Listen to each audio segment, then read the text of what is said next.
الصبر والصلاة إن الله مع الصابرين ولا تقولوا لمن يقتل في سبيل الله أموات بل أحياء ولكن لا تشعرون.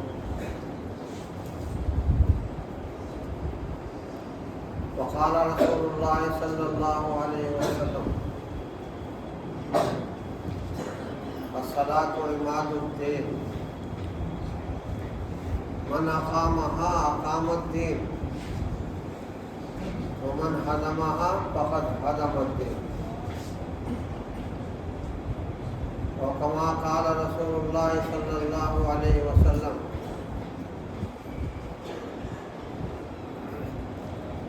آقائے نامدار تاجدار مدینہ جناب محمد رسول اللہ صلی اللہ علیہ وسلم کی ولادت بعد شہادت کے بعد آپ کی تربیت اور پرورش مکہ مکرمہ میں 40 سال تک کی گئی. 40 سال کی عمر شریف ہونے سے کچھ پہلے جناب رسول اللہ صلی اللہ علیہ وسلم پر تنہائی میں بیٹھ کر اللہ کی عبادت کرنے کا غلبہ ہوا تو جناب رسول اللہ صلی اللہ علیہ وسلم مکہ مکرمہ سے باہر ایک پہاڑی تھی جس کو جبل حرا کہتے ہیں اور اس کی چوٹی پر ایک غار تھی بیٹھنے کی جگہ, اس کو غار حرا کہتے ہیں. یہی وہ جبل حرا یعنی وہ پہاڑی ہے جس کے اوپر جس کے غار میں جناب رسول اللہ صلی اللہ علیہ وسلم تشریف لے جاتے اور بالکل خلوت میں بیٹھ کر عبادت خداوندی میں مشغول ہو جاتے. شروع میں آپ ایک دن جا کر صبح سے شام تک عبادت میں مشغول رہ کر آ جاتے اور عبادت کا جب غلبہ اور زیادہ ہوا تو کبھی 2 دن اور کبھی 3 دن تک بھی آپ نے وہاں قیام فرمایا اور خالص عبادت خداوندی میں مشغول رہے. حضرت خدیجۃ الکبریٰ رضی اللہ تعالی عنہ آپ کی زوجہ محترمہ شریک حیات جب وہ دیکھتے کہ آپ پر غلبہ عبادت کا ہوتا جا رہا ہے اور آپ کئی دن غار حرا میں جا کے عبادت میں مشغول ہو جاتے ہیں تو کچھ کھانے پینے کی چیزیں جناب رسول اللہ صلی اللہ علیہ وسلم کے ساتھ آپ کو دے دیا کرتی تھی اور وہی پانی اور کھانے کی کچھ کھجورے وغیرہ لے کر آپ غار حرا میں تشریف لے جاتے. مکہ مکرمہ سے اس زمانے میں 3 میل کے فاصلے پڑتا آپ شہر میں آ گئے تو اب جبل حرا شہر میں آ گیا بلکہ شہر کی آبادی صرف بہت آگے نکل گئی ہے تو آپ جناب رسول اللہ صلی اللہ علیہ وسلم وہاں تشریف لے جاتے اور عبادت الہی میں مشغول ہو جاتے. 40 سال تک اللہ تعالیٰ نے آپ کی تربیت اور پرورش مکہ مکرمہ میں اعدائے اسلام کے درمیان کی. نہ آپ کے والد تھے نہ آپ کی والدہ تھی, پورے یتیم تھے. والد بزرگوار حضرت عبداللہ کا انتقال تو آپ کی پیدائش سے پہلے ہو چکا تھا. حضرت آمنہ آپ کی والدہ محترمہ آپ کی 6 سال کی عمر تھی کہ جب انتقال فرما گئی تھی. نہ آپ نے کسی مکتب میں تعلیم حاصل کی تھی نہ کوئی آپ کا استاد تھا. خدا کا دست غیب آپ کی تربیت اور پرورش فرما رہا تھا. حضرت عبد المطلب نے 2 سال تک آپ کی حفاظت کی. 8 سال کی عمر میں ان کا بھی انتقال ہو گیا تو 8 سال کی عمر کے بعد جناب رسول اللہ صلی اللہ علیہ وسلم اپنے آپ میں محترم اپنے چچا ابو طالب کی حفاظت میں آ گئے اور آپ کے نہ والد رہے نہ والدہ رہی, نہ کوئی مکتب تھا نہ کوئی درس اور تعلیم کا رواج تھا, کچھ نہیں تھا. جناب رسول اللہ صلی اللہ علیہ وسلم جوان ہوئے تو آپ نے بس پہلے تجارت اختیار فرمائی. آپ نے ملک شام کے سفر کیے, وقت تجارت اپنے چچا ابو طالب کے ساتھ ملک شام گئے اور اس کے بعد حضرت خدیجۃ الکبریٰ رضی اللہ تعالیٰ عنہ کی فرمائش پر آپ ان کی طرف سے ملک شام کا آپ نے سفر کیا. آغاز نبوت سے پہلے اسی نوجوانی کی عمر میں آپ نے یمن کا بھی سفر کیا. وہاں ایک بازار لگتا تھا گبا, اس میں آپ تشریف لے گئے اور اسی گبا بازار میں یمنیوں سے اور ہندیوں سے آپ کی ملاقات ہوئی. تو غرض یہ ہے کہ کفار مکہ اور مشرکین مکہ جو اعدائے اسلام بنے بعد میں انہی کے درمیان آپ کی عمر گزری اور جب آپ کی 40 سال کی مکمل عمر شریف ہو گئی تو غار حرا میں جناب حضرت جبریل علیہ السلام جو تمام فرشتوں کے سردار ہیں وہ آپ کے پاس تشریف لائے. حضرت اسرائیل دوسرے فرشتے بھی آپ کے ساتھ تھے، لیکن جو عمل کیا وہ حضرت جبریل علیہ السلام نے کیا. وہ حضور پاک صلی اللہ علیہ وسلم کے پاس غار حرا میں تشریف لائے انسانی شکل میں. یہ پہلا موقع ہے کہ حضرت جبریل علیہ السلام کو جناب رسول اللہ صلی اللہ علیہ وسلم نے بشکل انسان دیکھا، اور ایک نورانی چہرہ تھا ان کا. جب حضرت جبریل علیہ السلام نے جناب رسول اللہ صلی اللہ علیہ وسلم کو اپنے قریب بلایا اور بلانے کے بعد آپ صلی اللہ علیہ وسلم کو اپنے گلے سے چمٹا کر دبایا، اور دبانے کے بعد آپ کو چھوڑ دیا اور فرمایا اقرا پڑھو. آپ نے فرمایا مانا کے بارے میں پڑھنا نہیں جانتا. آپ نے کسی مکتب میں کوئی تعلیم حاصل نہیں کی، نہ اس زمانے میں کوئی مکتب تھا، نہ مدرسہ تھا، نہ تعلیم کا کوئی انتظام تھا.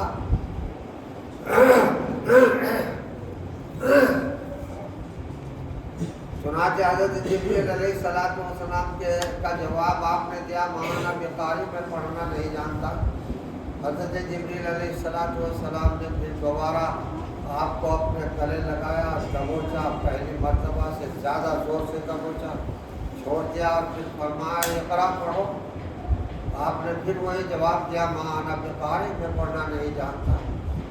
حضرت جبریل علیہ السلام نے تیسری بار پھر آپ کو اپنے سینے سے لگایا، اور لگانے کے بعد اتنا دبوچا.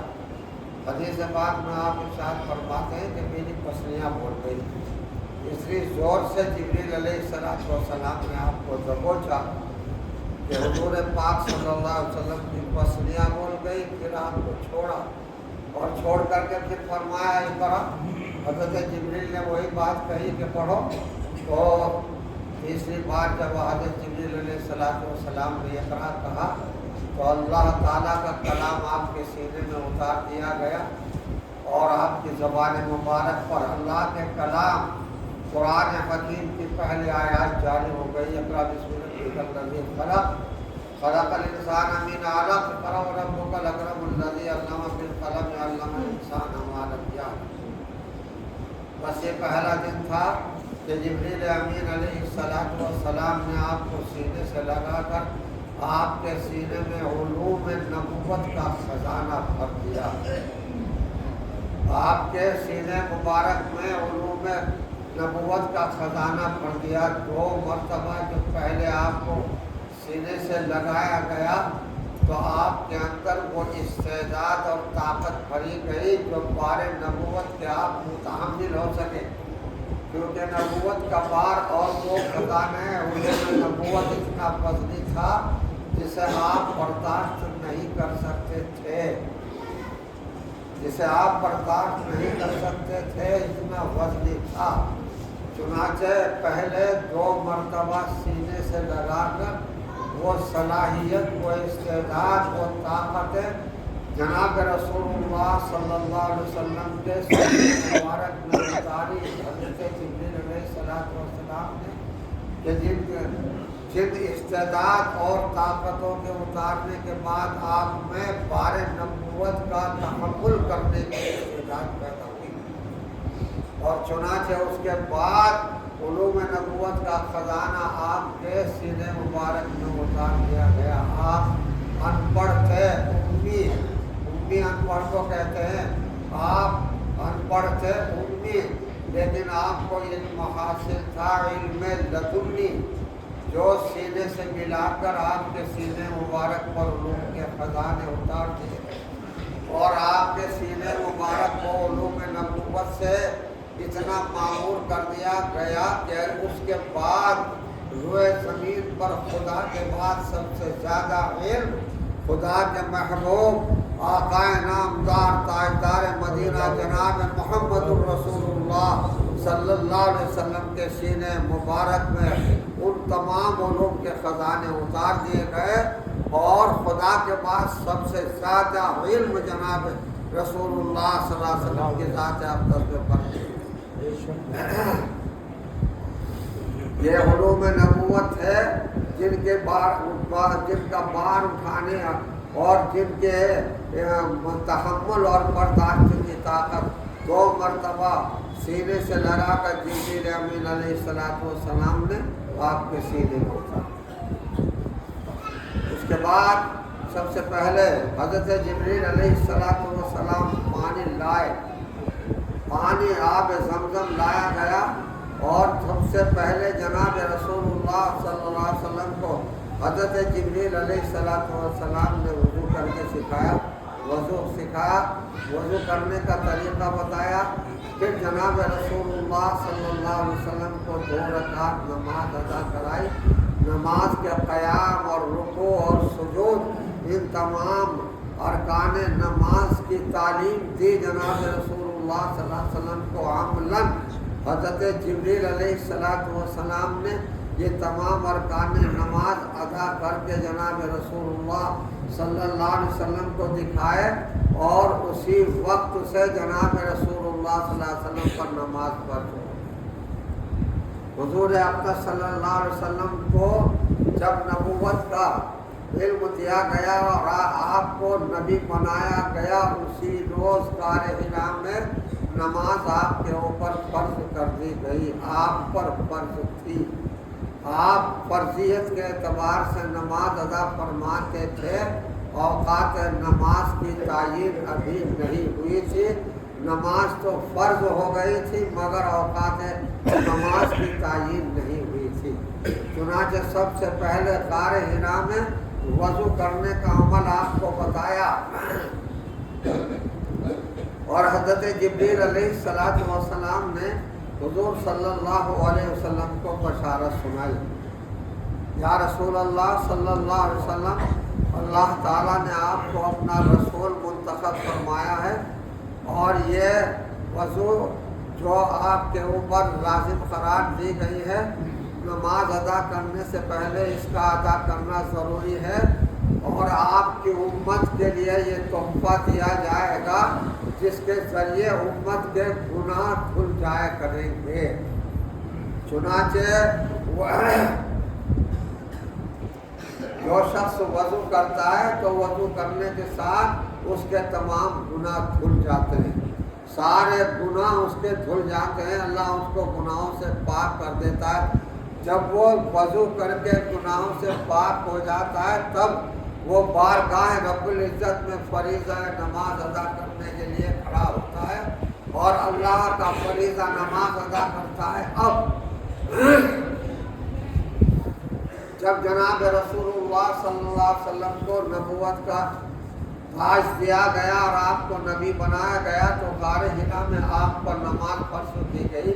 امت کے اوپر نماز نہیں فرض تھی، مگر قرون اولیٰ کے اسلام قبول کرنے والے جو سابقون الاولون کے لقب سے یاد کیے گئے قرآن شریف میں، جنہوں نے سب سے پہلے اسلام قبول کیا اور اسلام کی خاطر بہت مشقتیں اور مصیبتیں برداشت کی، اور قرآن نے ان کو سابقون الاولون کہا، ان کے اوپر وہ نماز پڑھتے تھے آپ کے ساتھ، مگر بطور فرضیت نہیں بلکہ بطور نفل نماز پڑھتے تھے۔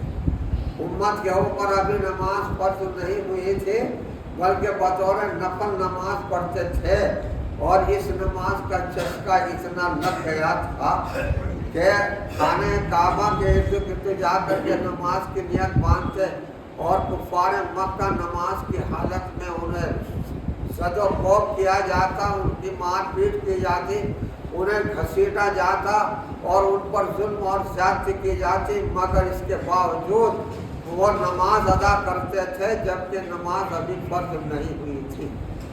حضرت ابوبکر صدیق رضی اللہ تعالیٰ عنہ فرماتے ہیں کہ نماز کا ایسا چسکا لگ گیا تھا کہ بار بار دل میں ہوم اٹھتی تھی کہ چل نماز پڑھ خانہ کعبہ کے پاس، تاکہ کفار اور دشمنان اسلام آ کے پٹائی کریں۔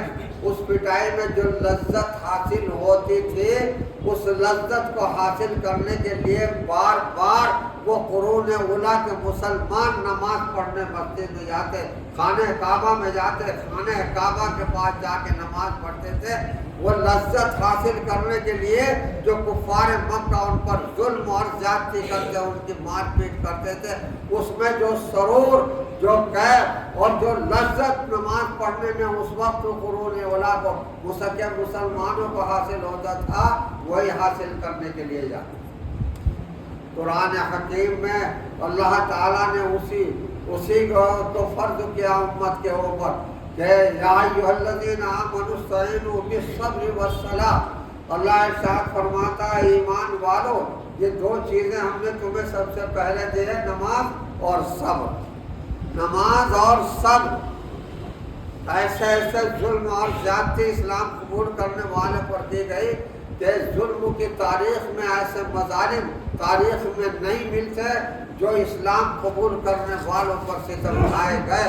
کفار مکہ اور مشرکین مکہ نے ان مسلمانوں کو جو قرون اولا میں اسلام جنہوں نے خدمت قبول کیا، انہیں تختہ مشق ستم اس طرح بنایا گیا کہ ظلم کی تاریخ میں ایسے مظالم نہیں ملتے۔ یہ تو بہت چھوٹی سی بات ہے کہ حضرت بلال حبشی رضی اللہ تعالی عنہ کہ ان کو تپتی ہوئی ریت میں لٹا دیا جاتا تھا، دھوپ میں، اس زمانے کی گرمی علمان الافیز، اور انہیں دھوپ میں لٹا کر تپتے ہوئے ریت پر لٹا کر اور ان کے سینے پر بھاری پتھر رکھ دیا جاتا اور انہیں کہا جاتا کہ اسلام سے نکل جاؤ، اسلام کو ختم کر دو، ایمان سے پھر جاؤ، اور وہ کہتے تھے احد اللہ ایک ہے، اس کے سوا کوئی عبادت کے لائق نہیں ہے۔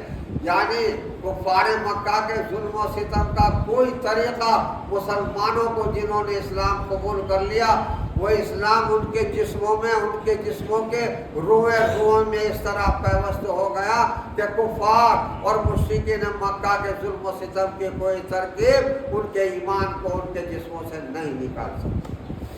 یہ تو بہت ادنا سی بات ہے اس بات کے سامنے کہ حضرت صہیب رومی رضی اللہ تعالی عنہ کو ایک مرتبہ ان کے آقا نے پکڑ کر دہکتے ہوئے انگاروں پر لٹا دیا، دہکتے ہوئے کوئلوں پر لٹا دیا اور پتھر رکھ دیا، ان کو ٹس سمس نہیں ہونے دیا، ان کی کمر کی چربی پگھل کر کوئلے ٹھنڈے ہو گئے، مگر انہوں نے اف نہیں کی۔ اور مسلمانوں کو جو اسلام قبول کر رہے تھے مکہ مکرمہ کی 13 سالہ نبوی زندگی کے اندر ہاتھ اٹھانے کی اجازت نہیں تھی، بلکہ صبر کی اجازت تھی۔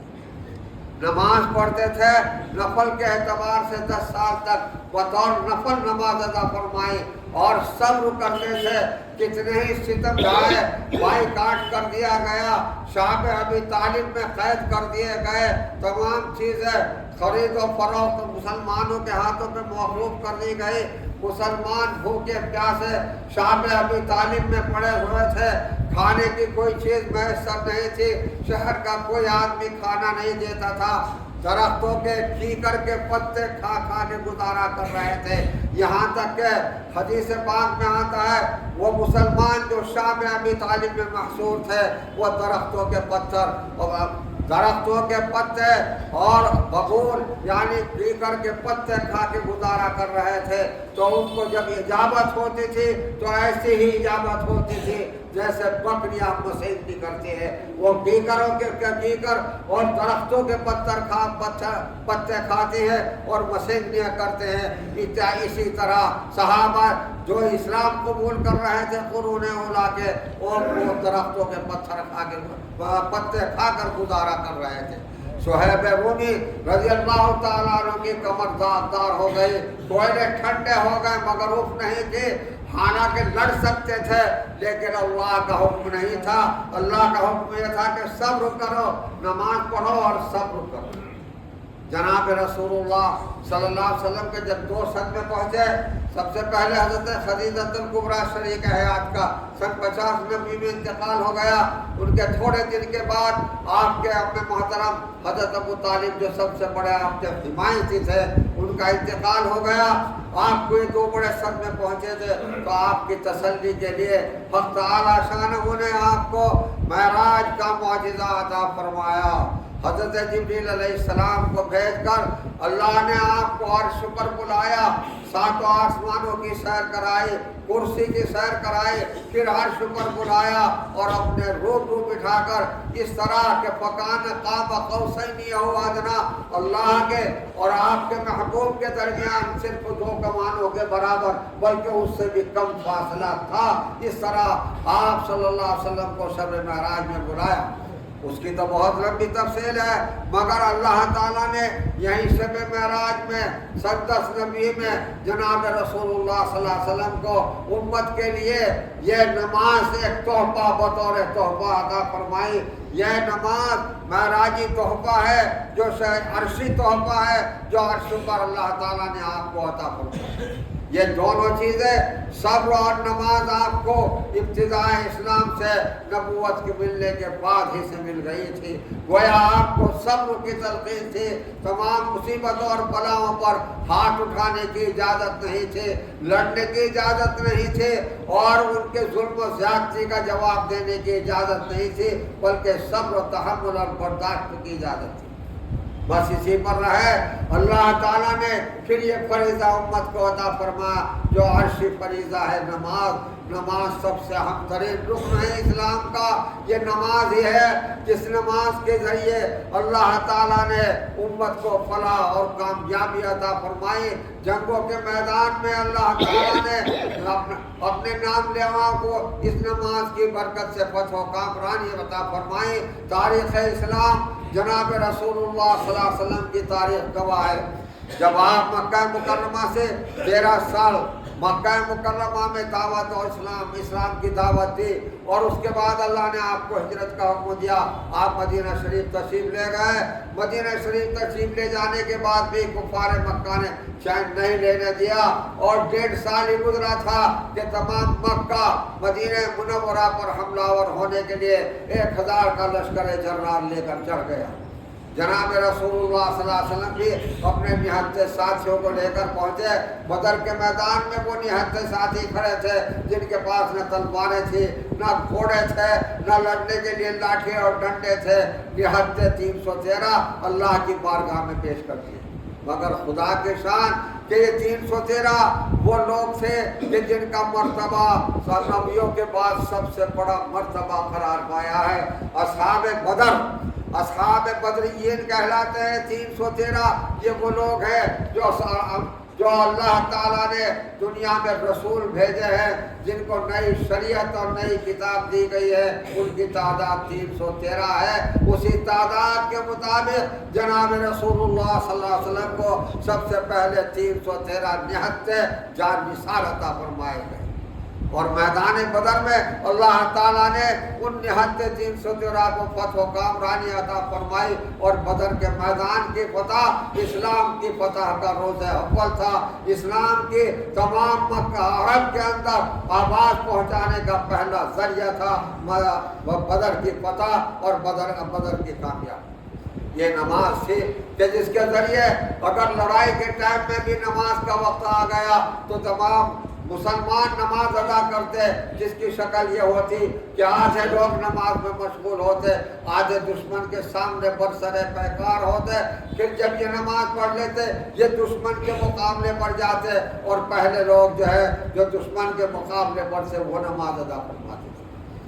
اقبال نے اسی کو کہا کہ آ گیا ہے لڑائی میں اگر وقت نماز، قبلہ روحوں کے زمین بوس ہوئی قوم حجاز۔ ایک ہی سب میں کھڑے ہو گئے محمود و ایاز، نہ کوئی بندہ رہا نہ کوئی بندہ نواز۔ ایک ہی سب میں کھڑے ہو گئے محمود و ایاز، نہ کوئی بندہ رہا نہ کوئی بندہ نواز۔ غنی امام مختار صاحب مختار و غنی ایک ہوئے، تیرے دربار میں پہنچے تو سبھی ایک ہوئے۔ یہ تمام جنگوں تک میں میدان کاندان میں جہاں تلواروں کی جھنکاریں سنائی دیتی تھی، نماز کا فریضہ وہاں میں نہیں چھوڑتا تھا۔ آج افسوس ہے کہ مسلمان ہر طرح کا عیش و عشرت برداشت کرتے حاصل ہوتے ہوئے بھی نماز کے فریضے سے غافل ہو رہا. یہ مسجدیں خالی پڑی رہتی ہے اور ہم اپنے کاروباروں میں راتوں کو سونے میں اپنے لگ پڑے ہوئے ہوتے ہیں. حی علی الصلاح حی علی الفلاح کی آواز خدا کے گھر سے سننے کے بعد بھی اللہ کا فریضہ ادا کرنے نہیں آتے. کتنی بڑی بات ہے. یہ وہی تو فریضہ ہے جو نبوت کے بعد سب سے پہلے جناب رسول اللہ صلی اللہ علیہ وسلم کو عطا فرمایا گیا. یہ وہی فریضہ ہے جسے اپنے الہی پر بلا کر اللہ نے امت کے لیے بطور تحفہ عنایت فرمایا. اور آج ہم اس تحفہ نماز کو پامال کر رہے ہیں اور اس کی پرواہ نہیں کر رہے. اللہ رب العالمین تمام مسلمانوں کو بندگانہ نماز کی توفیق عطا فرمائے. نماز ہی ہمارے لیے کفر و اسلام کے درمیان حد فاصل ہے. من ترک الصلاۃ متعمدا فقد کفر. حضرات بہت سخت وعید ہے کہ اگر نماز جان بوجھ کر ترک ہو گئے تو پتہ نہیں ہمارا ایمان سلامت رہے گا، ہم مسلمان رہیں گے نہیں رہیں گے خدا جانتا ہے. لیکن پیغمبر اسلام صلی اللہ علیہ وسلم نے تو یہ فرما دیا کہ اگر جان بوجھ کر بلا وجہ شرعی نماز کوئی ترک کر دے گا تو اس نے کفر کیا، وہ اسلام سے خارج. نماز ایک اہم ترین فریضہ ہے. اللہ تمام دنیا کے مسلمان مردوں اور عورتوں کو سب کو اللہ بندگانہ نماز کی توفیق عطا فرمائے.